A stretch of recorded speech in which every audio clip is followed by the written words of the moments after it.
Alors, mon nom est Robert Bertrand. Dans la vie, j'ai enseigné 30 ans. J'ai toujours demeuré, surtout dans la région directement de la ville de Québec. J'ai fait des excursions ici et là, mais essentiellement, ma ville, c'est la capitale nationale du pays du Québec. Il est important de savoir qu'on est ancré à quelque part. Pourquoi qu'on aime une ville, pourquoi qu'on veut avoir le pays, c'est qu'il y a des éléments essentiels qui nous obligent à le vouloir puis à être de ce pays du Québec. Alors, pourquoi le Québec, il est français? Français, aussi français que n'importe quelle des grandes villes françaises de France. Mais on a notre particularisme qui est celui d'un Québécois nord-américain vivant sur le continent de l'Amérique. Comment ça se fait que nous, Québécois, nous parlons français, que nous sommes intéressés à la réalité française? C'est que en 1760 ou à peu près, il y avait aux alentours de 60 000 originaires français venant d'Europe. Alors ces 60 000-là se sont multipliés et on est devenu, là présentement, aux alentours de 8 millions de francophones vivant sur le territoire du Québec. Bon, il y a un 8% d'anglophones qui sont tenaces pour être anglophones au pays du Québec. Mais ils ont le droit de vivre leur volonté, mais il faut qu'ils s'incarnent à l'intérieur du pays du Québec. S'ils veulent avoir un autre pays, ben il va falloir qu'ils fassent un choix à un moment donné. Alors le pays du Québec va se développer avec la réalité française de l'Amérique française qui est celle du pays du Québec. Donc, mais je vous parle un petit peu de la capitale. La capitale, pour moi, quand on regarde avec mes ancêtres, depuis l'endroit où je suis, à un kilomètre d'ici, il y a l'église Saint-Jean-Baptiste de Québec. L'église Saint-Jean-Baptiste, mon père, grand-père, arrière-grand-père ont été baptisés dans cette église Saint-Jean-Baptiste de Québec. L'église Saint-Jean-Baptiste de Québec, elle est située sur la rue Saint-Jean. Alors, dans l'artère, c'est l'artère principale qui entre dans le Vieux-Québec par la porte Saint-Jean. Donc, depuis 1800, aux alentours, ma famille est établie ici à Québec. Alors, plus québécois que ça, tu meurs. Donc, on ne peut pas faire autrement que de mentionner qu'on est québécois. C'est mon pays, c'est l'endroit où je suis né, c'est l'endroit de mes ancêtres. Mes ancêtres sont venus de loin, ils sont venus de l'île de Ré. Mais en 1702, ils sont arrivés à quelque part à Montréal, et puis après ça, ils sont venus s'établir du côté de Portneuf, ensuite du côté de Bellechasse, puis ont décidé de venir centrer leurs activités ici à Québec. Donc, dans la ville de Québec, nous avons le Parlement de Québec.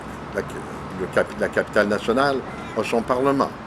Et la langue officielle du Parlement de Québec, de l'Assemblée nationale du Québec, c'est le français. Alors, on peut y parler à l'occasion l'anglais, c'est pas défendu, mais essentiellement, si on veut se faire comprendre par l'ensemble des Québécois, il faut y parler français. C'est pas aux Québécois à devenir des Anglais. On n'est pas Anglais, on est Français. Ceux qui veulent qu'on devienne des Anglais, ils ne sont pas encore nés.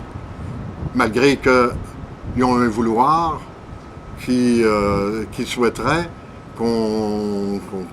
qu'on parle très bien l'anglais, puis qu'on soit capable de leur répondre tout en anglais. Mais pourquoi que les autres n'apprennent pas le français? Mais là, c'est justement, sont-ils tellement supérieurs à toutes les nations dans le monde pour que les autres imposent la langue anglaise? Bon, on apprend l'anglais. J'ai enseigné 30 ans l'anglais. Je le connais. Mais je suis français, québécois, du pays du Québec. Quoi vous parler d'autre? Ben, dans la région de Québec, qu'est-ce qu'on sait? Quand moi, j'ai mon Couette et Café ici à Québec, je reçois des touristes qui viennent de partout dans le monde. Ça vient de la Russie, ça vient de la France, ça vient de la Belgique, ça vient de la Croatie, de l'ancienne Yougoslavie, ça vient de l'Allemagne, de l'Autriche, de tous les pays européens, de l'Espagne, de l'Italie. Alors, et évidemment, il y en a beaucoup de la France. Il y en a qui viennent du reste du Canada. Il y en a qui viennent des États-Unis, de l'Amérique du Sud. Puis là, ben, on échange tous les soirs, généralement avec ceux et celles qui veulent échanger avec moi. Ben, j'ai le plaisir d'être sur les lieux et puis d'accepter d'échanger avec les gens. Alors, on y parle de toutes sortes de choses. Les Québécois, ils sont allés en Europe à un moment donné, pour des raisons qui les ont amenés avec les guerres. Donc, ils ont participé à la Première et la Deuxième Grande Guerre. Alors, j'ai voulu savoir à un moment donné combien de Québécois sont morts sur les différents champs de bataille.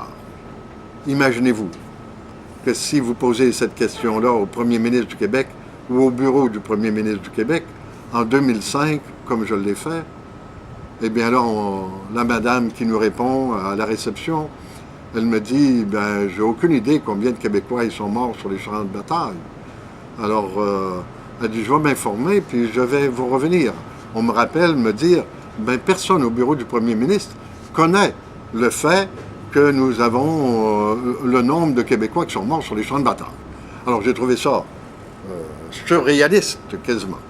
Alors, le premier ministre qui va déposer des couronnes de fleurs à tous les 11 novembre, et puis que lui ne sait pas qu'il y a 15 000 Québécois qui sont morts, mais il y a quelqu'un, à quelque part, qui n'est pas responsable. Ben, il fait croire qu'il est responsable, mais il est responsable vis-à-vis des multinationales. Il travaille pour les multinationales, satisfaire les besoins des grandes compagnies, mais pas pour satisfaire le peuple. Le peuple, lui, quand on lui demande d'aller par conscription ou volontairement à la guerre, ben là, il se rend, puis il meurt sur les champs de bataille. Mais qu'un premier ministre du Québec ne sache pas combien de Québécois sont morts sur les champs de bataille, et puis qu'il ne les honore pas à la hauteur de la dignité des représentants qui sont morts sur ces différents champs de bataille-là en Europe, eh bien, il y a quelque chose qui ne tourne pas rond. Qu'est-ce qu'on dépose le 11 novembre à la Croix du sacrifice du Québec pour honorer les soldats québécois qui sont morts? Eh bien, on dépose des couronnes de fleurs de plastique faites en plastique, justement, du gazon synthétique. Alors, imaginez-vous que l'honneur que l'on fait à nos soldats québécois, c'est qu'on leur dépose des couronnes de gazon synthétique. Et puis ça, c'est avec la volonté du gouvernement qui est de l'autre pays que nous avons, c'est celui du Canada. Donc, c'est les lois du Canada qui s'appliquent pour déposer des fleurs par le premier ministre du Québec. Imaginez-vous donc qu'un premier ministre du Québec n'a même pas la conscience d'être des vrais représentants du Québec, mais il se laisse imposer les directives d'Ottawa pour déposer des couronnes de fleurs lors du 11 novembre sur le territoire en face du Parlement à la Croix du sacrifice de Québec. Donc, je suis Québécois. Je ne suis rien d'autre.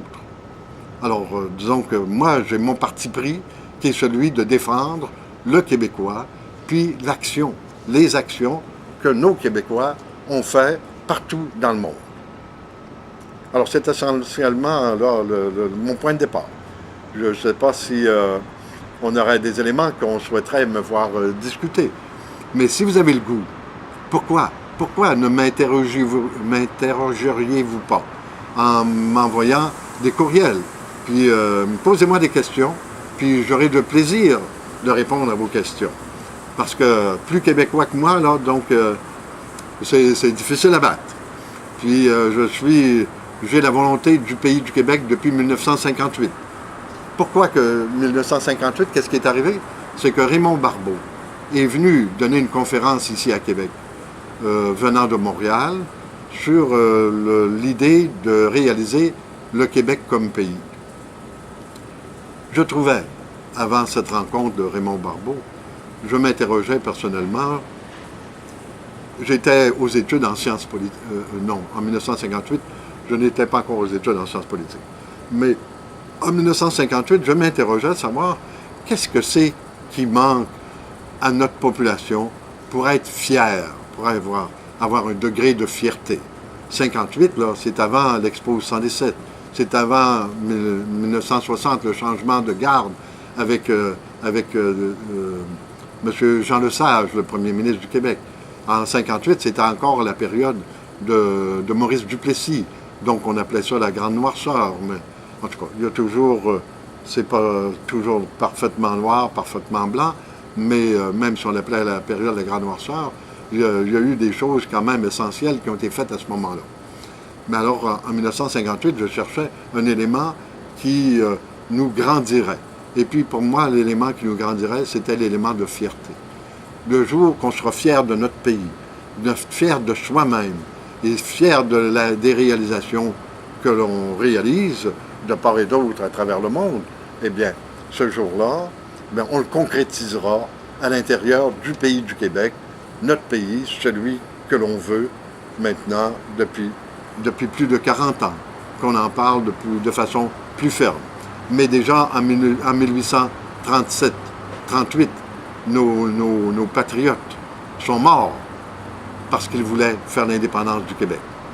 Mais qui les a attaqués et puis comment on les a manœuvrés, parce qu'il fallait faire attention. Hein. Nos patriotes ont été excommuniés. On les a enterrés dans une terre non bénite. Parce que l'Église qui était supposée être notre aide de camp par excellence, en qui nous avons toute la foi pour déplacer les montagnes. Mais cette Église-là, est-ce qu'elle nous a triché? Est-ce qu'elle nous a menti? Est-ce qu'elle sert 2, 3, 4 maîtres à la fois? On nous dit à nous, comme citoyens, comme catholiques, d'avoir un seul maître. Mais combien de maîtres nos chefs de l'Église catholique du Québec ont eu dans leur vie? Et combien de maîtres ont-ils encore quand notre prélat de l'Église canadienne vit ici à Québec? Il est archevêque de Québec. Il fait un serment aux citoyens du diocèse de Québec. Mais il fait un serment aussi comme prélat de l'Église canadienne. Donc, puis il fait un autre serment pour être membre de l'Église catholique. Alors, il est rendu le minimum à 3 mètres. Là. Alors, on nous dit, sert 1 mètre, puis c'est assez, mais les autres, ils s'en servent 3, puis ils sont bien là-dedans. Alors, c'est comme toutes les multinationales. On fabrique une église pour ramasser de l'argent, puis là, on te garantit le ciel à la fin de tes jours. Mais là, il faudrait savoir, voir si ça a un minimum de bon sens, toutes ces choses-là. Alors, il faut s'interroger.